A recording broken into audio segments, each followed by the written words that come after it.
shed some light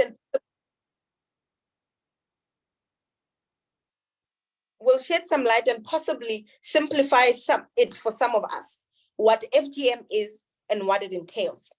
Cynthia is a 23-year-old graduate who just completed a degree in social work and community development. She's an advocate for human rights and leadership in Kenya. The virtual stage is yours, Cynthia. Thank you so much, Lebo, for the warm welcome. It is sad that decades later, we still talk about this vice. Something that our minds as civilized citizens is a practice of the older generations, right? So sad that we still live among people who practice FGM, yet it's female genital mutilation.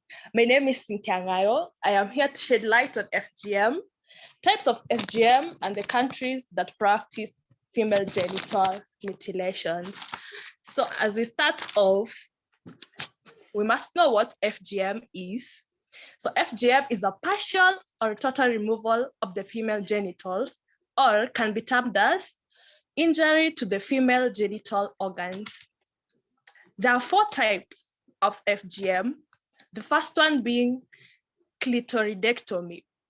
Clitoridectomy is the partial or total removal of the clitoris. You can imagine the pain, right? The second one is excision, partial or total removal of inner labia. The third one is infibulation, narrowing of the vaginal openings by creating a covering seal. The fourth one involves so many practices like piercing and prickings. Sad. On to the countries that are affected by FGM. Africa is our continent,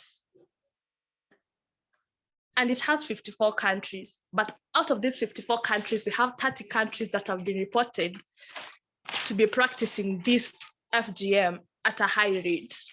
According to the Demographic Health Survey and multiple indicators, countries where FGMs are majorly practiced include Egypt with 38%.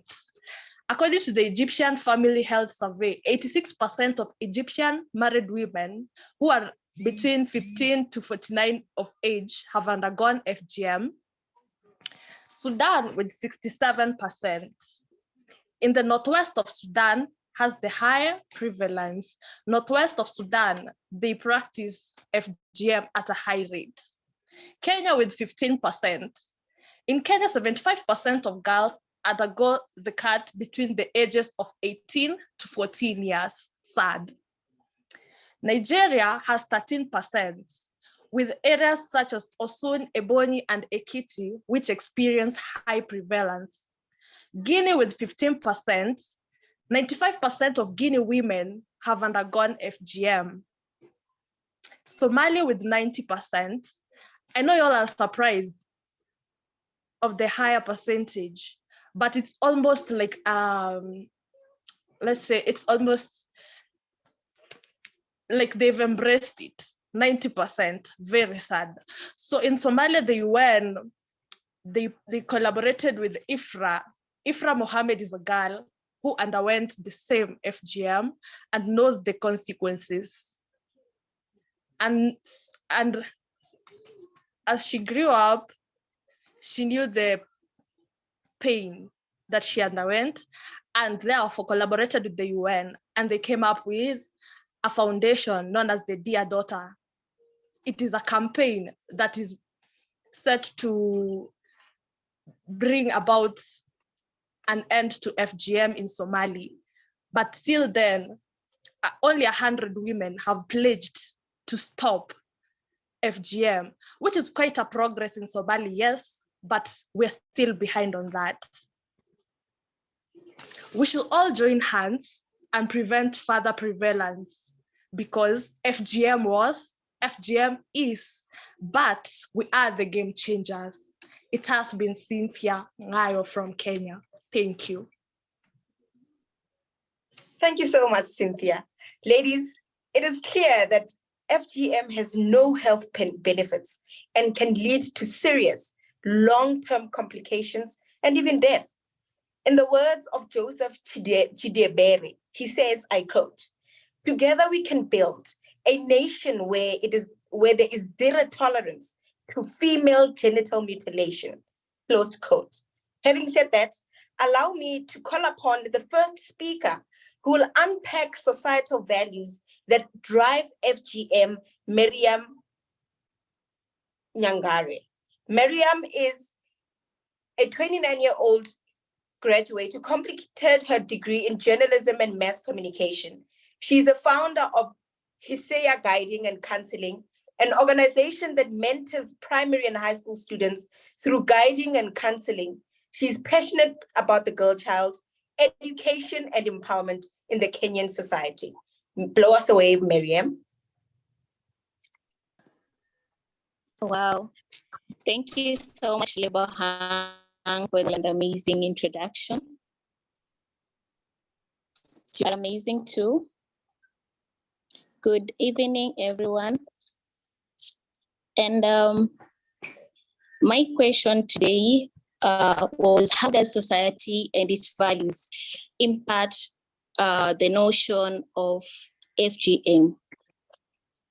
And wherever we talk about society or mention society, we cannot forget to mention tradition, customs, norms, social norms, culture, and also religion. FGM is a traditional practice that involves cutting or removal of the external genital. It is practiced in traditional group or community cultures with patriarchal social structure. And the reason for the practice are complex, and the origins are often lost in the midst of time. What is clear, however, is that FGM is a manifestation of deeply entrenched gender inequality. In some communities in Africa, FGM is regarded as a necessary part of raising a girl and a way to prepare her for adulthood and marriage. FGM is deeply rooted in social norms. Some communities in Africa still uphold the practice of FGM as a social convention or social norm. That social pressure to conform to what others do and have been doing, as well as the need to be accepted by the society and the fear of being rejected by the community.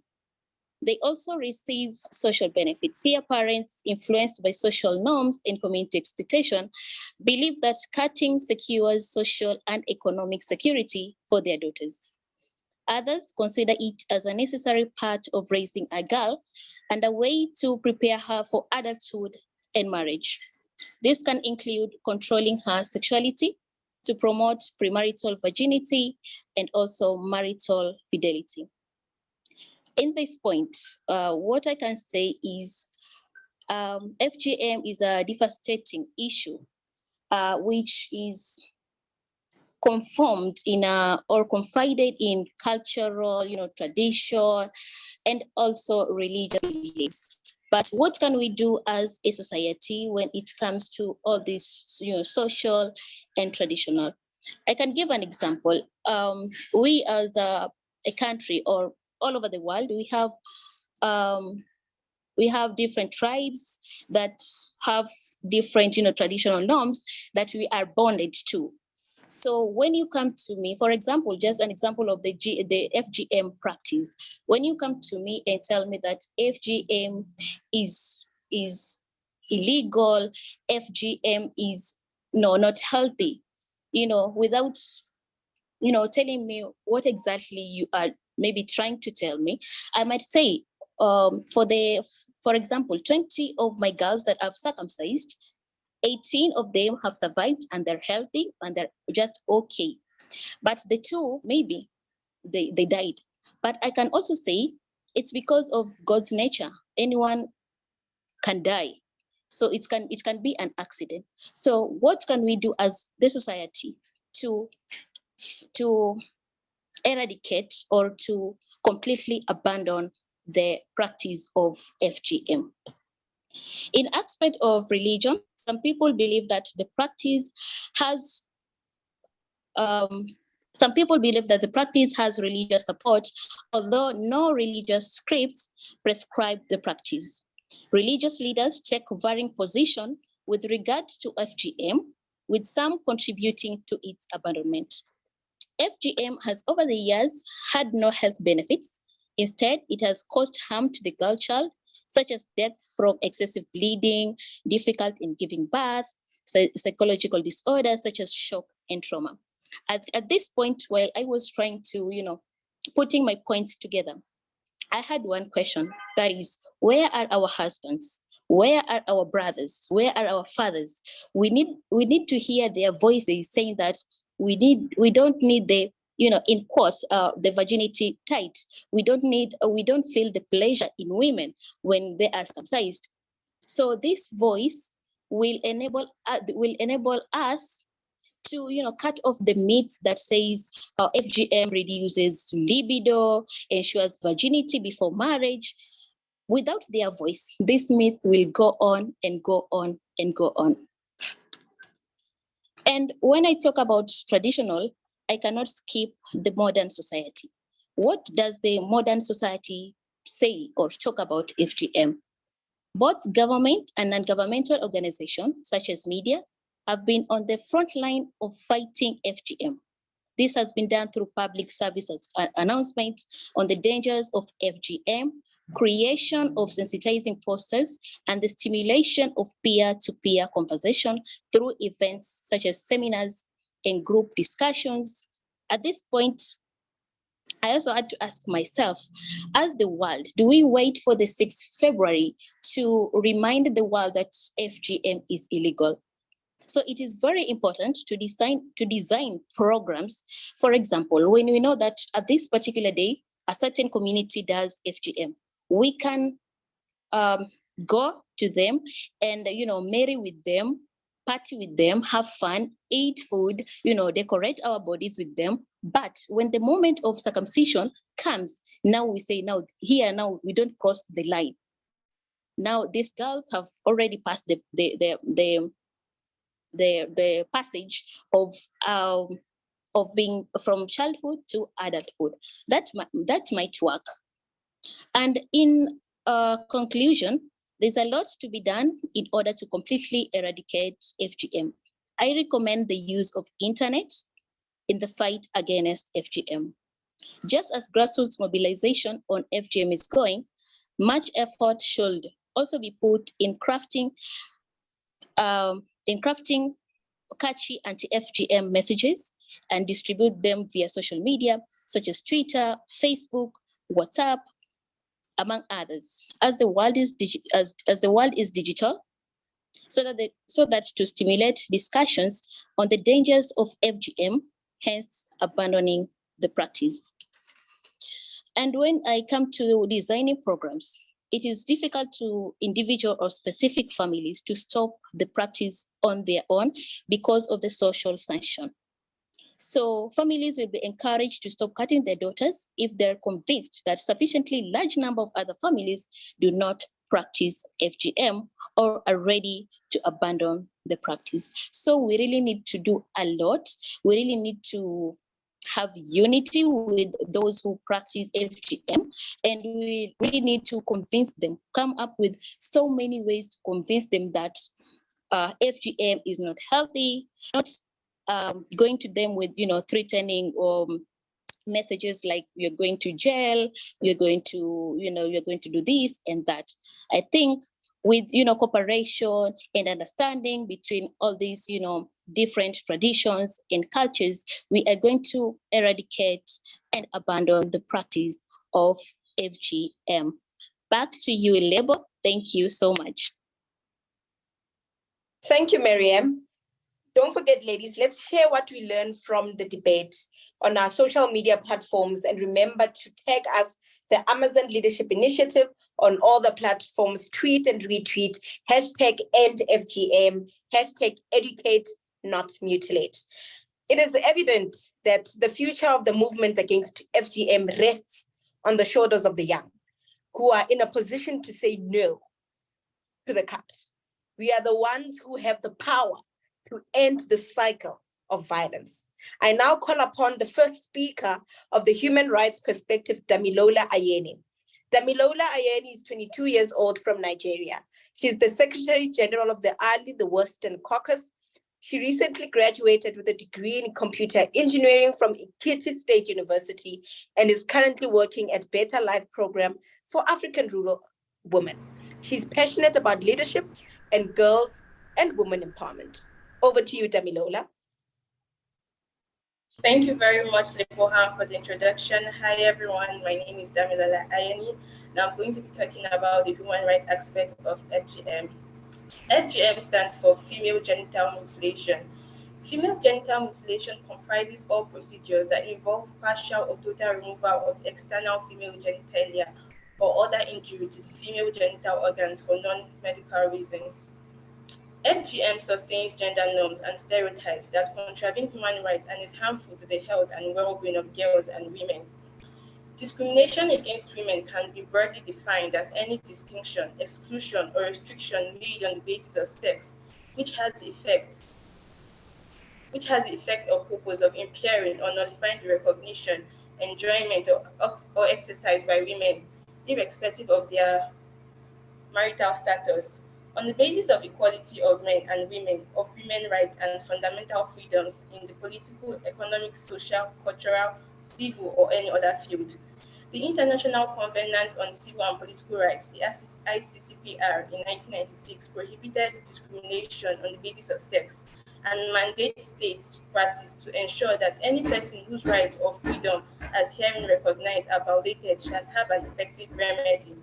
That is, the unjust or prejudicial treatment of different categories of people, especially on the grounds of ethnicity, age, sex, or disability. A practical example of this is a rural-based young female. In conclusion, FGM is a human rights violation, and I stand in solidarity with other young female leaders to say no to FGM. Thank you for your time. Thank you, Damilola. In order to reiterate how FGM violates a series of well-established human rights principles, norms, and standards, including the principles of equality and non-discrimination, let's welcome the second speaker, Khadijatu Bari. Khadijatu Bari is the president of the Ali Western Caucasus, student at the University of Sierra Leone, second year doing gender research and development studies as an undergraduate degree. She's also a feminist. Take it away, Khadijatu. Thank you so much, Lebuan. Hi, everybody. So the human rights sector has two: discrimination, and I am here to talk on the equality sector. What is the equality part? Are gender roles, the norms, and stereotypes. The 2015 Sustainable Development Goals, that is SDGs, renewed this commitment by introducing Target 5.3, calling for the elimination of FGM. Under Goal 5, achieving gender equality and women's and girls' empowerment by 2030. This comprehensive policy agenda for gender equality has played a key role in ensuring girls' equitable access to education, healthcare, nutrition, and protection, resulting in progress towards realizing girls' rights, including the right to be free from FGM. And then what is the next bullet point? Female genital mutilation comprises all procedures that involve altering or injuring the female genitalia for non-medical reasons and is recognized internationally as a violation of the human right, the health, and the integrity of girls and women. As the president of the ALI, West African Caucasus, as a feminist, as a girl that has undergone FGM, and under the SDG Goal 5, I stand with everyone. I am here to say Sierra Leone is one of the countries that has 83% of girls that have undergone FGM. And today I stand and say no to FGM, and there should be a stop, and they should stop cutting us because it's hurting and it's against our human rights. Thank you so much. Back to you, Lebuan.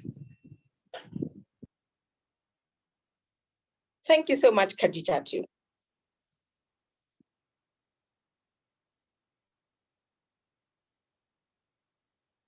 The world has been raising awareness about FMG for the past 3 decades. We are now in 2023, and we have finally recognized that FMG is not just an African problem, but a global one. We no longer have time to lose. The lives and bodies of millions are at risk. And it is now our moral responsibility to eliminate FMG as soon as possible. Let us also remember to share #EndFMG on our media platforms and tag the Amazon Leadership Initiative. Moving right along, let's welcome to the virtual floor, Christabella Osaso. Christabella is a 22-year-old a 22-year-old student who's studying towards a degree in business management, who has virtues and believes in simplicity. He is passionate about girl empowerment and leadership. Over to you, Christabella. Okay. Thank you so much, Label. So we can say that no health benefits, only harm to FGM. FGM has no health benefits, and it harms girls and women in so many ways. It involves removing and damaging healthy and removal female genital tissue, and it interferes with the natural functions of girls and women's bodies. So the approaches that we can say that we can basically say that what can we do to end FGM? From our perceptions or from what we can relate is that change traditions with the support of older generations. Secondly, we can say that educate girls on their rights to decide what happens to their bodies. Speak out also about the risk and the realities of FGM. And lastly, that spread understanding that religion does not demand FGM. We all know that FGM is a violation of girls' and women's human rights. We can also approach ending FGM by changing the traditions by the support of the older generations, and also educating girls on the right to decide what happens to their bodies. And lastly, speaking out about the risks and realities of FGM. In conclusion, let's act to say no to FGM. Thank you so much, Label. Back to you. Thank you so much, Christabella. In the words of the UN Secretary General Antonio Guterres, he says, I quote, "I call on men and boys everywhere in the world to join in speaking about and stepping forward to end female genital mutilation for the benefit of all," close quote. FGM affects men as well as women. Many men feel that they too are victims of this practice and want to see it end. A sense of social obligation is an important barrier to stopping FGM. While higher educational attainment is one of the most important indicators for men's support for abandoning the practice, several studies demonstrate that men generally respond positively to being involved in sexual and reproductive health programs. The involvement of men must complement current rights-based programs focusing on education and the empowerment of girls and women. Influential males in communities where the practice is prevalent must lead programs as advocates while facilitating dialogues between women and men, their communities, and government bodies. In conclusion, FGM is a manifestation of gender inequality, and the empowerment of women is of utmost importance to the elimination of this practice. A range of documented programmatic research and policy interventions led by a variety of national and international non-governmental organizations and UN agencies is being implemented to encourage communities, families, and individuals to abandon FGM. These strategies have encompassed advocacy and education interventions aimed at communities and leaders, legislative interventions, capacity building interventions, healthcare interventions, media interventions, and community dialogues. Addressing FGM through education brings to light the human rights of girls and women and the differential treatment of boys and men. Education can serve to influence gender relations and thus accelerate progress in the abandonment of the practice. Human rights-based programs that foster humans' economic empowerment contribute to the progress, as they provide incentives for changing patterns of traditional behavior to which women and girls are bound as dependent members of the household. Gainful employment empowers women in various spheres of their lives, influencing their sexual and reproductive health choices, their education, and their health-related behavior in general.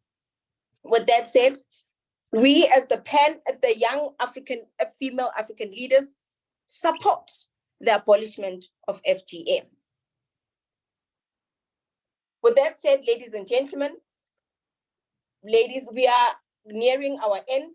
Therefore, we will move on to our second last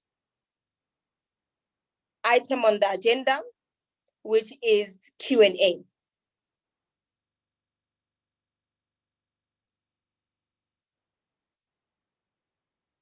If you have any questions, this is the right time to ask any of us speakers, all the speakers, Damilola, Khadijatu, Christabella, Cynthia.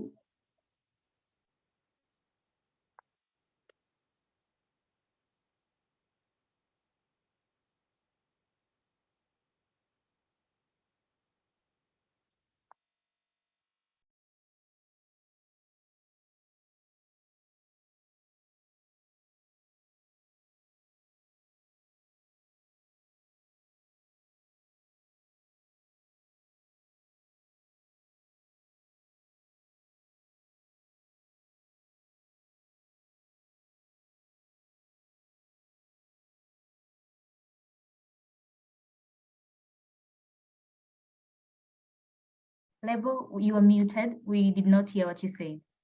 I'm so sorry. I was saying, there's a question from Elizabeth Juma, and she says, why was FGM introduced in the first place? Is there anyone who wants to take the question? The speakers, anyone?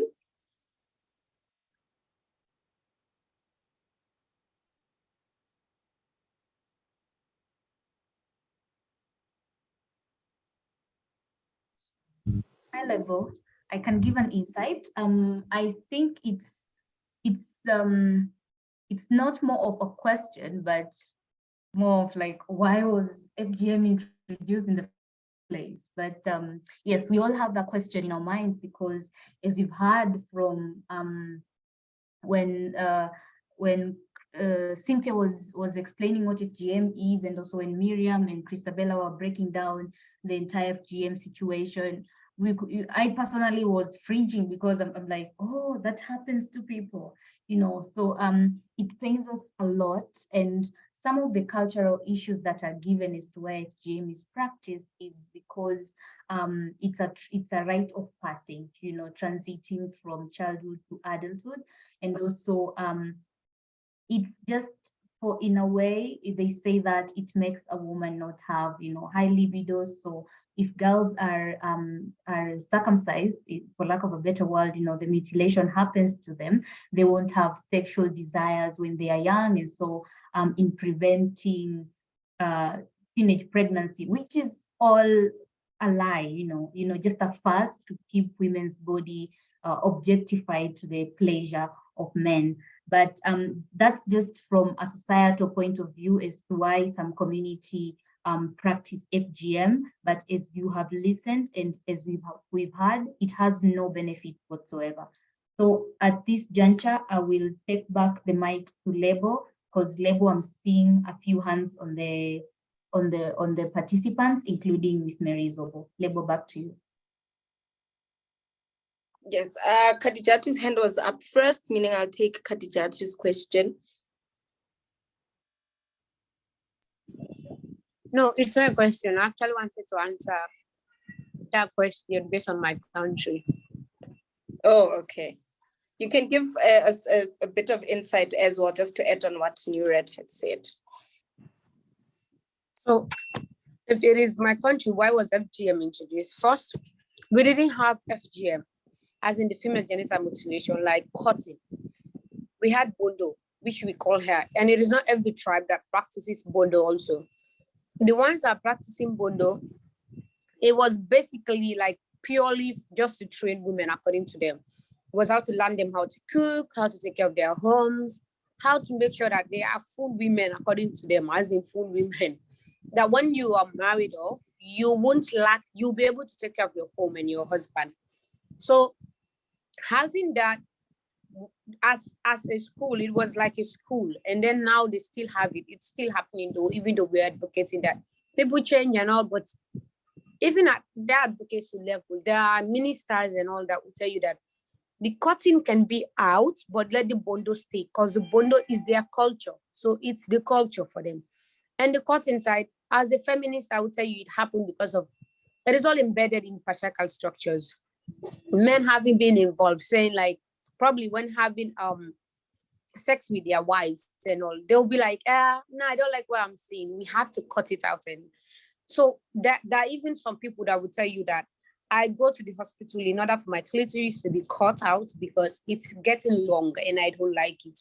Or just saying cleanliness traditionally, you need to be clean. If you have your clitoris on, you're not clean, you dirty, you filthy, just things like that. So based on a patriarchal feminist perspective, that is my side. And based on my country, that is how it happened. It was first culture, bondo and all, before ever bringing in the cutting. Thank you so much, Khadija, for the insight. It was very informative. Mary?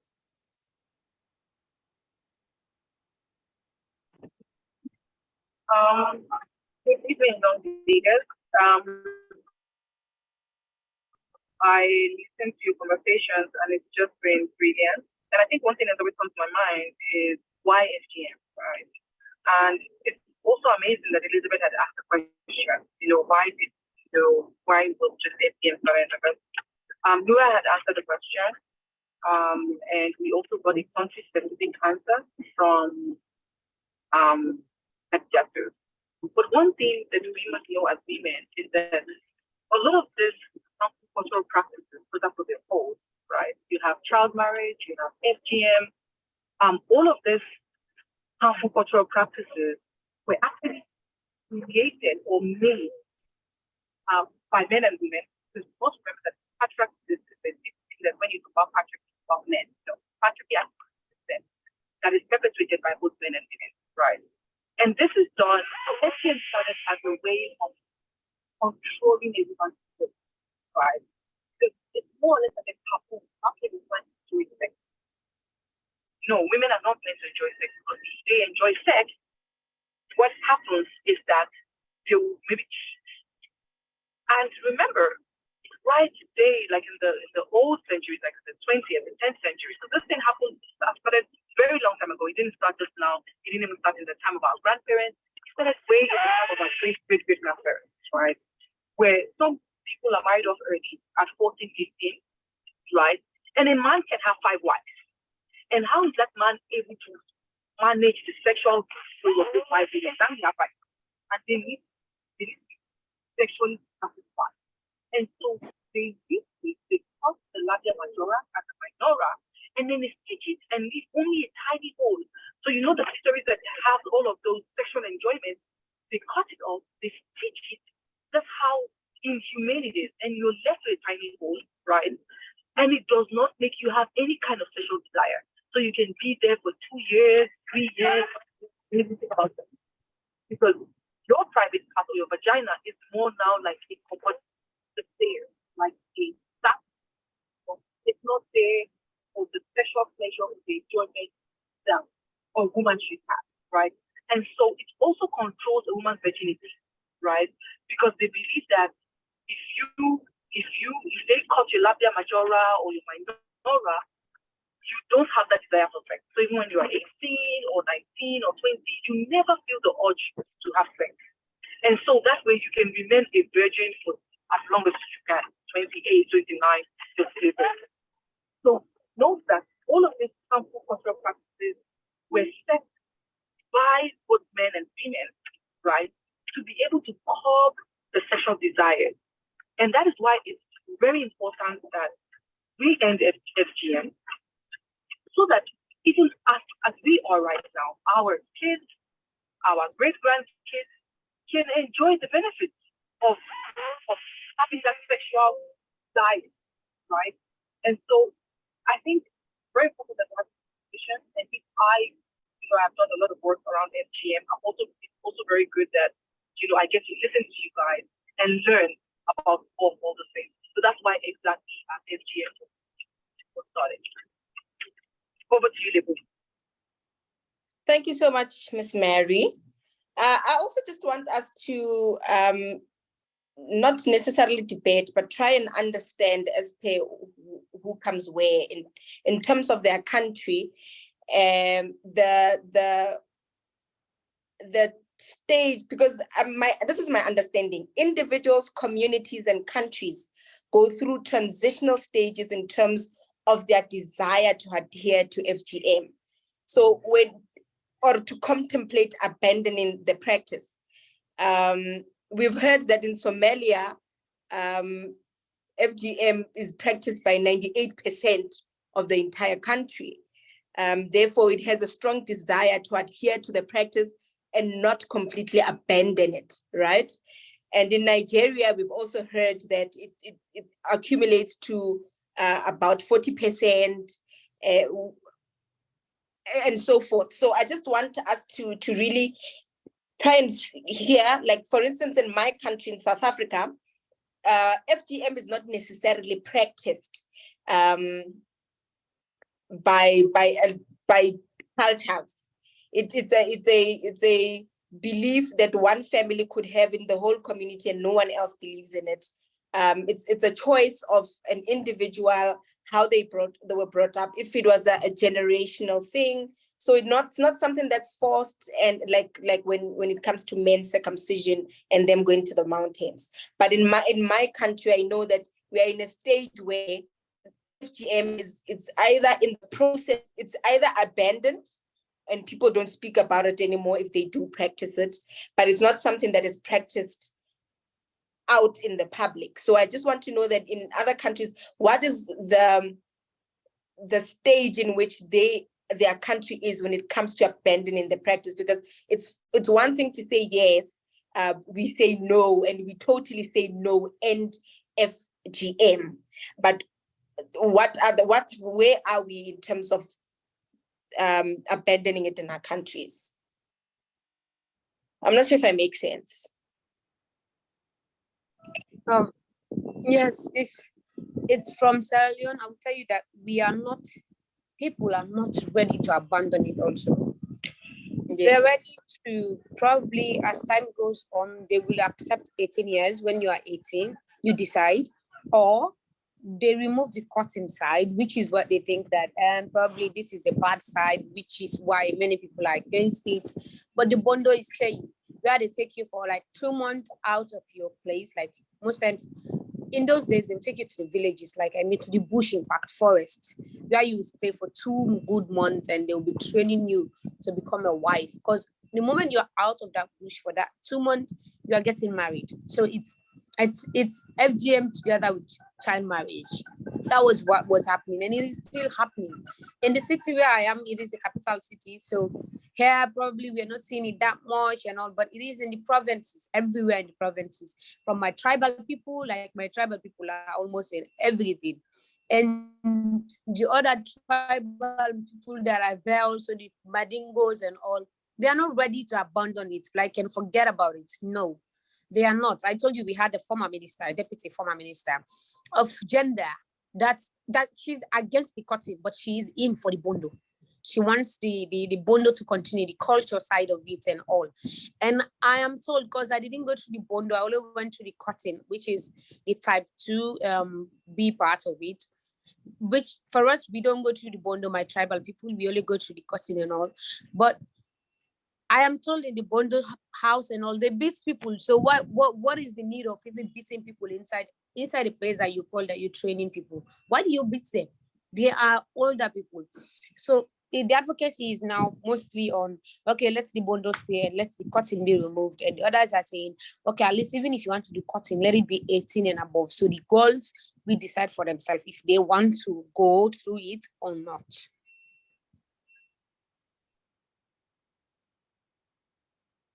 That makes so much sense, Kadiachu. At the end of the day, we should all stand together in the end of FGM and educate, not mutilate.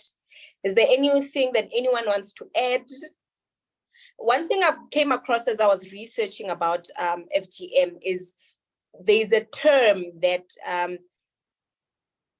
FGM activists use that are referred to, it's referred to social nullification. So they support the support for a culture of FGM is expressed through a reluctance to comply with anti-FGM laws, and it's present evidence against family members, friends, or neighbors, and us, as well as criticism and sarcasm that is directed towards enforcers. So, for example, in a number of cases, local law enforcers and anti-FGM crusaders, such as pastors, chiefs, assistant chiefs, and other leaders, may experience a conflict of loyalty by enforcing the law, as it puts them at odds with local culture, a process sometimes, like I said, referred to as social nullification. While criminalizing harmful cultural practices such as FGM is necessary, they think it can equally generate rebellion geared towards resisting of the law.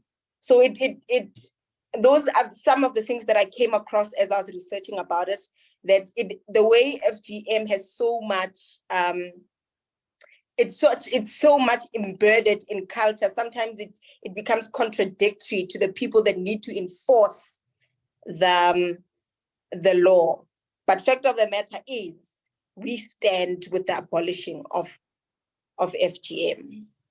So, Lebon, when talking about the culture side, to tell you how it is all embedded in culture and tradition, if they're putting people in, if you're going to the FGM, the cutting time, when it is time to cut, even if you are 2 years old or 1 year old as a girl, and you have one that is 12 or 13, they will not start by that age, saying you are older, you come first, you are younger, you wait. No, they're starting by your parents' age. If your father is the eldest of all fathers, then they're starting with you. If it's your father that is the youngest, then no matter how old you are or young, you are going to be the last person. My younger sister was the second person to be caught during her own time. I wasn't caught quick because my dad was in the oldest at that time. But her own time, she was the second to be caught. And she bled till almost dying. She faded. She is more fair in complexion than I am. So she was white now, her color. My mom saw her own menstruation more than twice in the month because of taking care of her bleeding and all. And at that time, we had so much hard advocacy around FGM. But since we had this government now, this particular first lady that we have, she does not care. In fact, when they told her about FGM, she was like, it's her culture. She went through it. Her family members went through it. And so she's not against it. People can do whatever they want. And the year that they came in as president and first lady, there was a baby that was carried at the back that they joined that for this bondo and all. For the other tribes, when they join the bondo and everything, they'll put some white stuff on you. So the moment people see you, you are tying a white wrapper and rubbing on white stuff, people will know that, okay, these ones they've already been initiated or they are going to be initiated. A baby that was at the back being carried by another woman. And she had just become a first lady. But the former ones that were her, she was totally against everything about it. And so at that time, it was really serious. If it was continued by then, we would have already had laws that is against FGM totally. Because then we had even men that were with us advocating. If they know that it is going on somewhere here and they know about it, they will come inside and take the girl from you, the sorry person, and then take the girl out of the place and tell you that go wherever you want to go. I am ready for your case. And it's also in spiritual stuff. It's really, you see them threatening each other that, it's my soul that you want to play with. Don't worry. I will show you my own, what I am able to do, like spiritually. And then the other person, if you're not strong spiritually, you can't go inside that place to take a girl out. That is how much it is embedded in culture and tradition, especially in my own country. Oh, that is so scary, very unfair. And that is why we need to make sure that we reiterate in our communities that FGM is wrong and it needs to come to an end. If anyone also still has any views, any questions, anything they want to add, anything they want to reject, the floor is yours.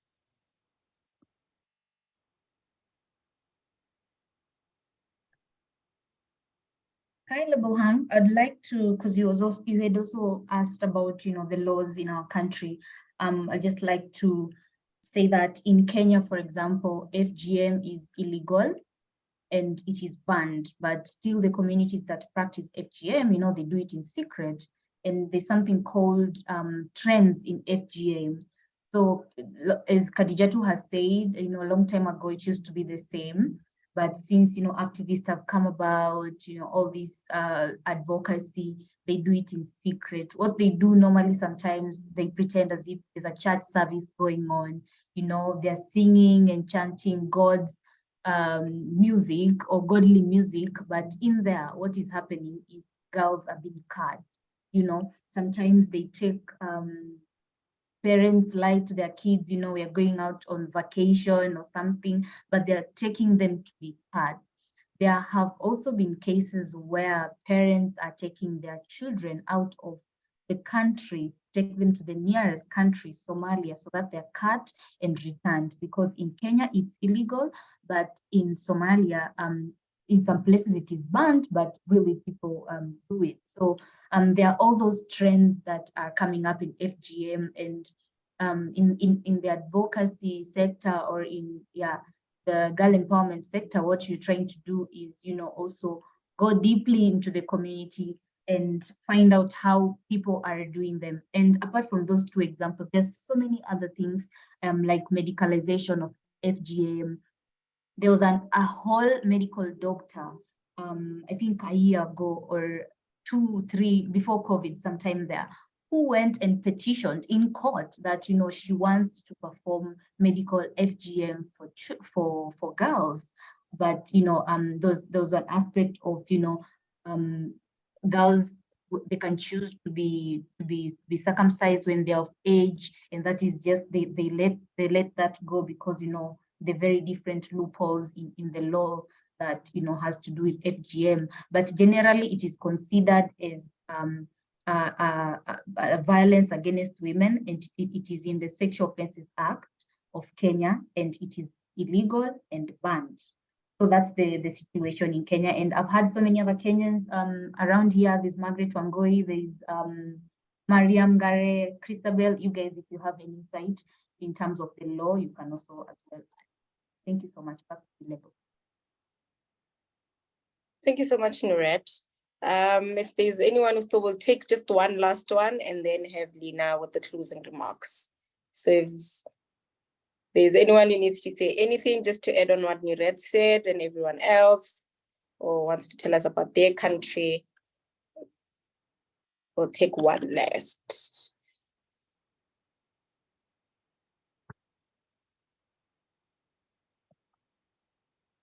All right, with no one responding, I guess we'll move on to Lina with the closing remarks. Lena is the funding and partnership associate at the Ali. Lena is a full-time banker, law student, and seasonal motivational speaker. She advocates for mental health and is keen about leadership and women empowerment. Lena, the stage is yours.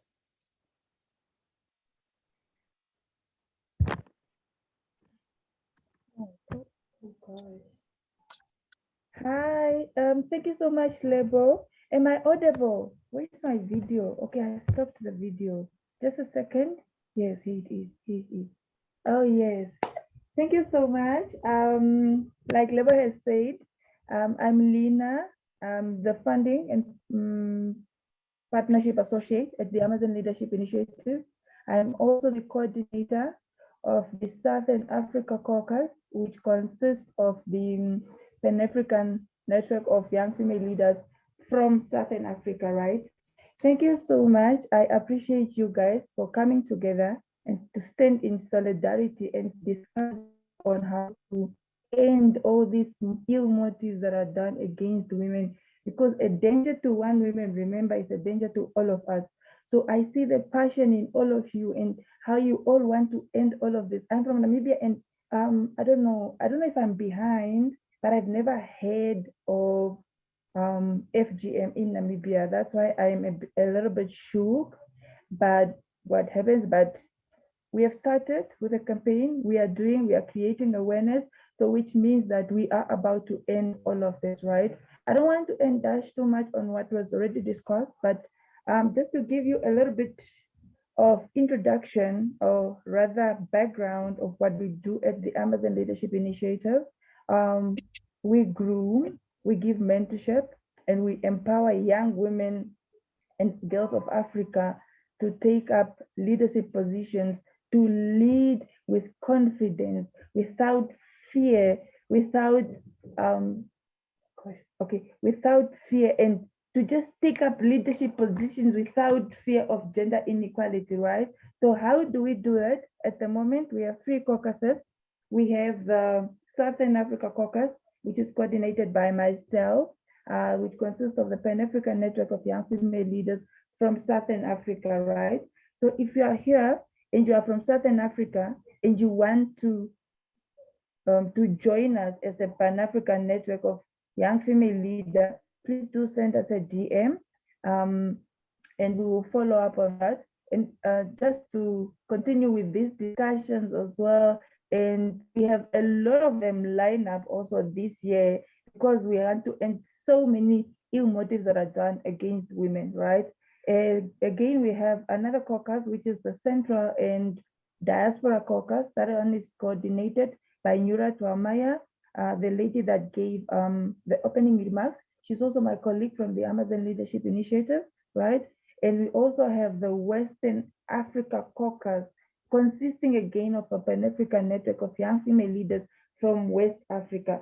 So if you are here and you are from West Africa and you are not yet part of the Amazon Leadership and you want to be part of the work that we do at the Amazon Leadership, please do send us a DM of where you are from and your contact number. With that said, colleagues, thank you so much. I appreciate you all for joining us today. I'm handing over to Lebo again. Thank you. Ladies, we have come to the end of the debate. The road to gender equality remains long and ever shifting, particularly when it comes to the ways gender intersects with race, class, and sexuality. But today's influential female voices gives us hope that we are headed in the right direction. We, as the young female leaders, hold hands in solidarity to support the end of FGM. Remember, feminism isn't about making women stronger. Women are already strong. It's about changing the way the world perceives that strength. Ladies, women, your dreams are valid. Good night and God bless. Good night. Bye. Thank you. I love the feminism side, by the way.